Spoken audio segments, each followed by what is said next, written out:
Bonjour à tous, j'espère que vous allez bien en cette fin d'année 2025.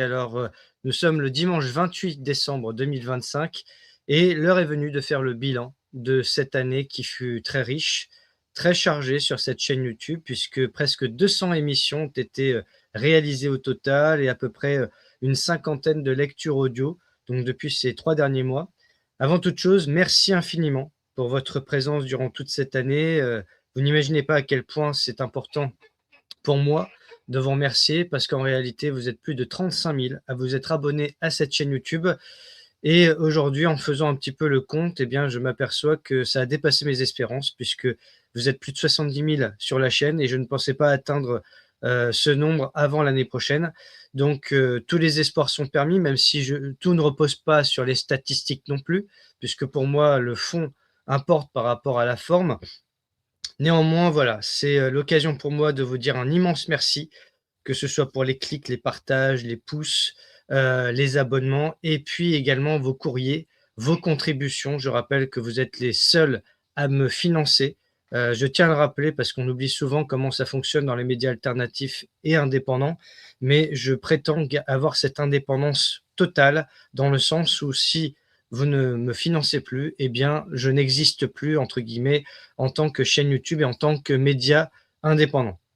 De ce fait, aucune subvention de milliardaires, d'État ou autre, c'est vous qui me financez directement et je tiens à ce que cela reste ainsi pour 2026 et bien sûr les années futures.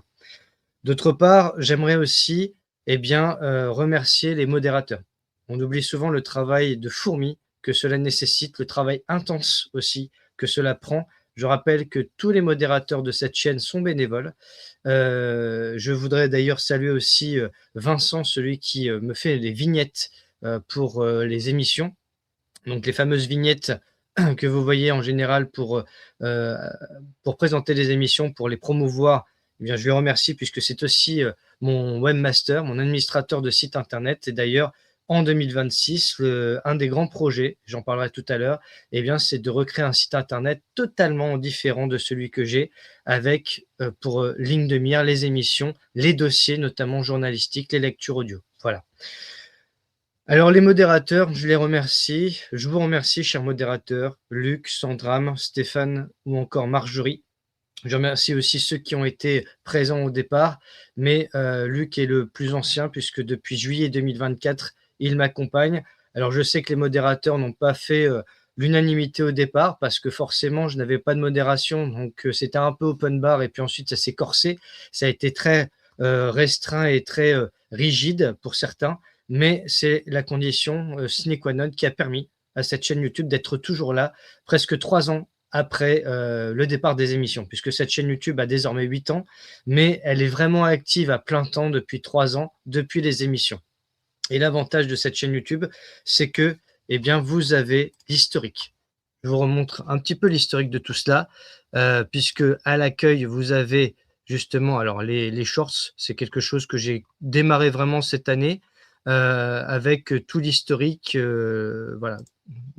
Donc vous pouvez retrouver ça notamment dans les vidéos, voilà, pour les plus anciennes, voilà, celles que j'ai publiées à l'époque, sachant que mon reportage sur le harcèlement scolaire a sauté au mois d'avril, dernier pour des questions de droit d'auteur, soi-disant. Voilà, donc vous retrouvez tout cela. Donc c'est un petit peu, la «vitrine» entre guillemets, en tout cas l'historique et puis dans les émissions en direct, voilà, vous retrouvez toutes les émissions de l'année, et puis bien sûr pour les plus anciennes, voilà. Donc vous avez le choix, vous avez quand même plus de 450 émissions disponibles et donc je remercie les modérateurs d'avoir été présents durant toute cette année, sachant qu'on a mis en place au mois de septembre, eh bien, un principe très simple pour éviter que les modérateurs, modèrent, plus de 10-15 heures par semaine sur leur temps libre, sans, comment dire? Juste pour, 15 personnes qui commentent, et comme il y a eu l'apparition des fermatrolles aussi vraiment au mois de septembre, eh bien, on a décidé de fermer le chat durant l'émission. Comme ça, on se concentre vraiment sur les propos et puis moi, ça me permet d'être plus concentré sur l'invité que sur le chat et donc on ouvre les 15 premières minutes, 10-15 premières minutes suivant les sujets et on réouvre pour les forts aux questions. Voilà, donc ça permet vraiment d'avoir une respiration et de pouvoir vraiment interagir avec l'invité. Voilà. Donc merci aux modérateurs parce que ils ont fait un travail colossal.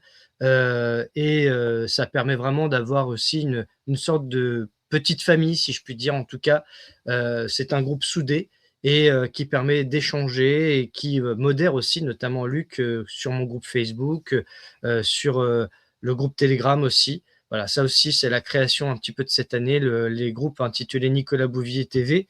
Je mettrai tous les liens en description, mais voilà, vous êtes quand même sur Facebook presque 9 000, vous êtes plus de 1 000 sur Telegram, sur VK, c'est moins, comment dire? Moins récurrent, mais vous êtes, à peu près 300. Voilà, en tout cas, merci, aux modérateurs d'être là et puis, j'aimerais également, remercier tous ceux qui, m'ont invité cette année sur leur antenne, mes confrères, puisque, j'ai été notamment cette fin d'année pas mal, invité, que ce soit chez ma consoeur Kate TV, chez Stéphanie Reynaud, chez Teddy en roue libre, voilà, notamment. Alors j'en oublie peut-être, oui, par exemple, chez Anne Lallemand, reporter citoyen belge, chez Shira Lightshine. Voilà, donc je remercie mes confrères qui m'ont reçu sur leur antenne pour me permettre de parler de mon parcours sur le harcèlement scolaire, de parler du journalisme, de m'exprimer sur d'autres sujets. Voilà, des sujets, en tout cas, ceux que je préfère évoquer, en tout cas ceux que je connais le mieux. Parce que sinon, si je vais sur des terrains que je connais pas, c'est difficile de donner un avis à peu près fiable. Mais avec les émissions que j'ai pu faire cette année, il y a eu un certain éclectisme et vraiment une variété de tout cela.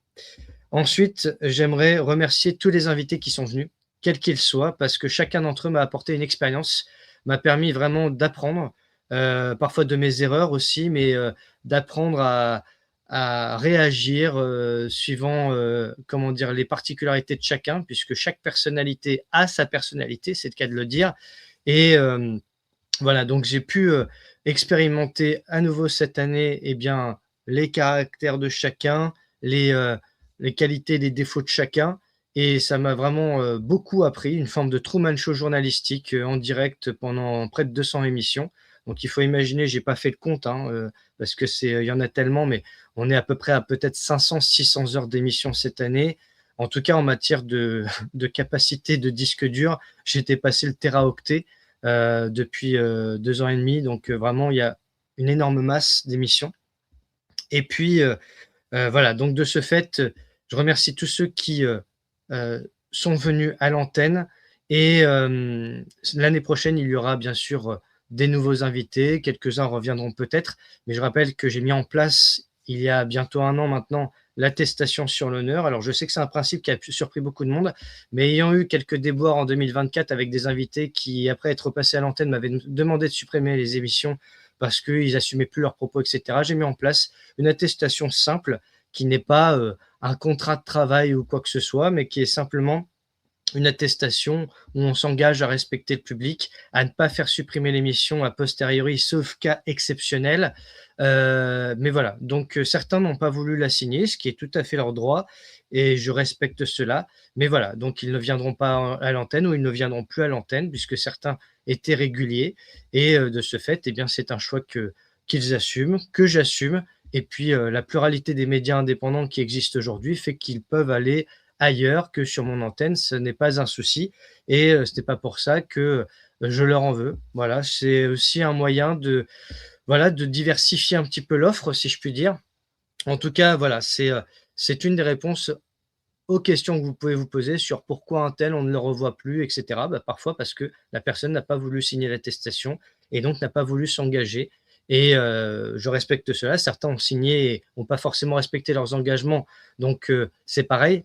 Pour moi, c'est pas respectueux vis-à-vis de moi ni vis-à-vis du public donc en 2026, ils ne viendront plus ou alors d'autres dispositions seront prises. Voilà. Ensuite, j'aimerais également, avoir une pensée pour, tous les lanceurs d'alerte qui nous ont quittés cette année, parce qu'il y en a un certain nombre. Cette année a été une hécatombe. Alors, à l'heure où je vous parle, on vient d'apprendre le décès de Brigitte Bardot, qui fut, une icône, du cinéma, de la musique un petit peu également, mais aussi des animaux. Elle était protectrice des animaux, donc j'adresse mes condoléances à ses proches et à sa fondation. Mais parmi les lanceurs d'alerte cette année, pour refaire un petit peu la liste, puisque j'en avais oublié en fait dans la liste que j'ai présentée. Donc il y a eu Stéphane Gaillet le 17 février, Ghislaine Langto le 4 mai, le général Dominique Delaware le 11 mai, Frédéric Chaumont le 25 mai, Éric Dénessé le 11 juin, Olivier Marleix le 7 juillet.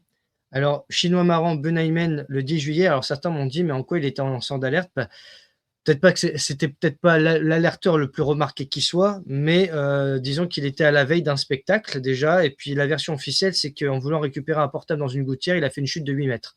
Alors, comme les chutes sont assez fréquentes aussi chez les suicidés, ou ou dans les accidents, la question s'est posée, puis une archive de 2005 est ressortie comme quoi il démontait justement la trahison de 2005. Donc, je l'ai mis dans la liste malgré tout. On a eu Loïc Le Floch-Prigent, que j'avais oublié, avec Ghislaine Lonto, donc le 15 juillet pour lui, Tal Chaleur le 18 novembre, et enfin, eh bien, un invité qui n'était pas comme les autres, c'est vrai, Michel Chanu, qui nous a quittés le 15 décembre, et je vous avoue qu'à l'heure où je vous parle, j'ai du mal encore à croire qu'il nous a quittés parce que ça fut assez soudain, même si Michel n'était pas suicidaire et qu'il était sain de corps et d'esprit. Mais voilà, l'enquête est en cours et j'espère que la vérité sera faite dans les semaines et les mois qui viennent, sachant qu'avec Michel, je devais faire une série sur l'affaire Elf. Et malheureusement, j'ai bien peur que cette série n'ait pas lieu, en tout cas pas comme je l'espérais ou comme nous l'espérions. Mais voilà, le meilleur moyen de rendre hommage à Michel, c'est de revoir les archives vidéo, que ce soit sur ma chaîne YouTube, comme sur les autres antennes, Citizen Light ou ailleurs, et de lire les ouvrages qu'il recommandait.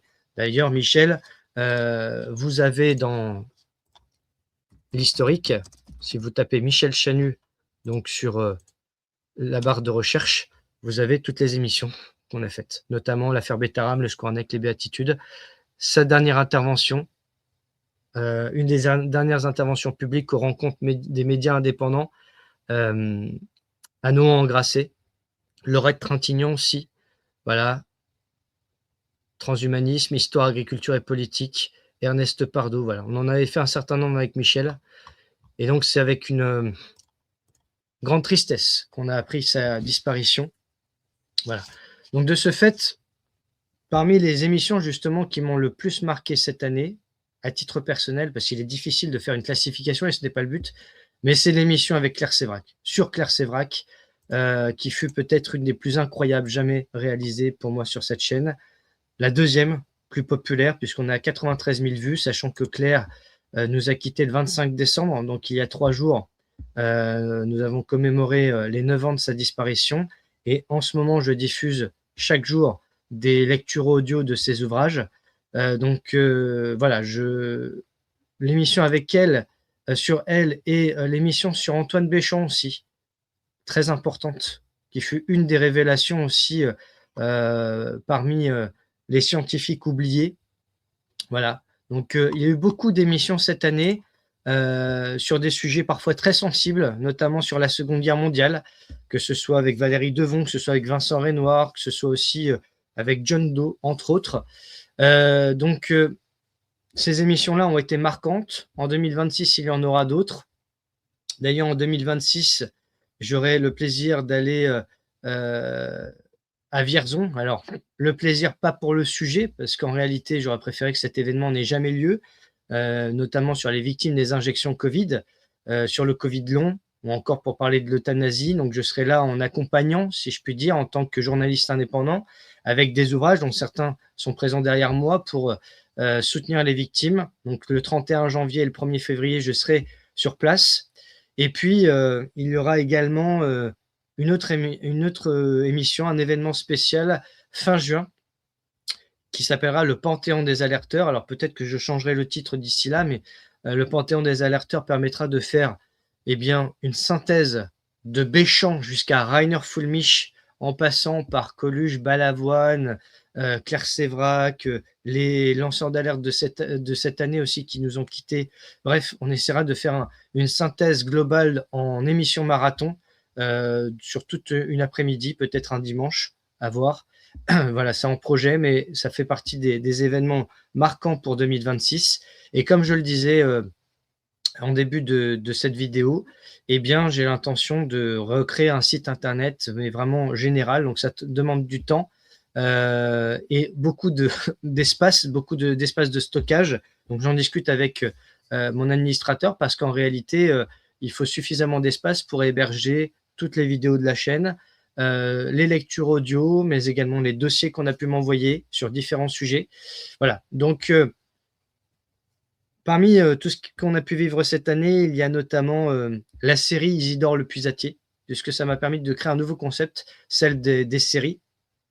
Et Isidore, je le rencontrerai aussi, au courant 2026 pour, partager avec lui, l'histoire des puits et puis, pour voir un petit peu comment, fonctionne l'eau des puits. Donc ça, c'est aussi un des projets pour l'année prochaine, sachant que, sa série a permis de réhabiliter quelques puits et de créer des confréries, des associations de puits en France. Donc ça, c'est aussi une satisfaction personnelle, c'est d'avoir pu sur le terrain amener quelque chose en plus du virtuel. Voilà, donc ça fait partie de l'ambition des émissions, c'est que au delà de la façade, de l'écran, du virtuel, et bien sur le terrain, il se passe des choses, sachant que en ce moment, nous vivons une crise agricole, encore une fois démentielle. Alors chaque année, surtout en période hivernale, on revit comme un refrain sempiternel cette crise agricole.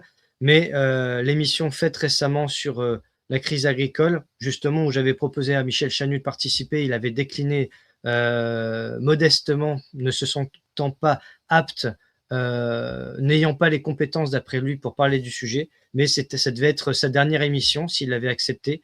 Et donc, voilà, dans le cadre de la crise agricole, eh bien, on a pu essayer d'échanger entre scientifiques, agriculteurs, gendarmes, etc.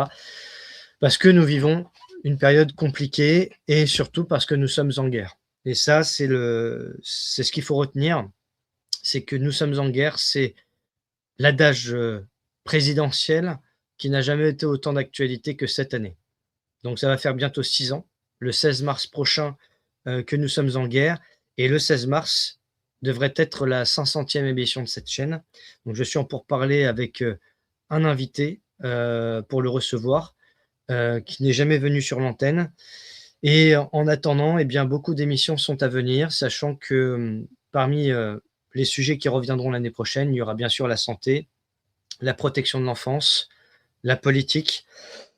Pardon, sachant que nous serons, en pleine période des municipales et puis, les livres, puisque comme vous l'avez constaté cette année, beaucoup de livres ont été présentés, sachant que plus de 105 livres ont été présentés au total sur 198 émissions. Donc plus de la moitié des émissions de l'année ont été consacrées aux livres. Donc ce n'est pas rien et je remercie tous ceux qui m'envoient leurs ouvrages, que ce soit les auteurs, les éditeurs. J'en profite d'ailleurs pour, saluer le travail éditorial, que ce soit Guy Daniel, que ce soit Résurgence, que ce soit, d'autres éditeurs qui se reconnaîtront. Merci, infiniment pour ce service presse. Merci aussi aux internautes qui m'offrent des livres, parce qu'il y en a.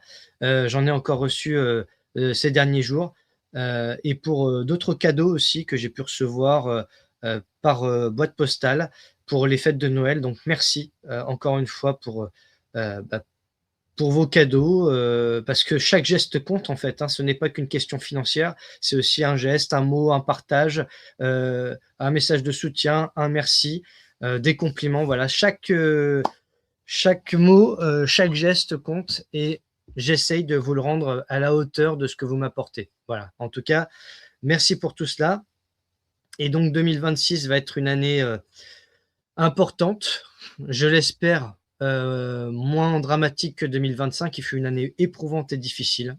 Émotionnellement, ça a été très dur, ça a été très intense, et cette période nécessite du repos, celle que nous vivons ces jours-ci, même si ce n'est pas facile, mais en repartant plus fort l'année prochaine. C'est pour ça que les émissions sur l'iode, sur le bleu de méthylène et cetera ont été importantes. N'étant pas médecin, j'ai laissé la parole à des médecins, chevronnés, souvent, en bataille contre le système. Donc voilà. Voilà ce que je tenais à vous dire pour ce bilan de l'année 2025.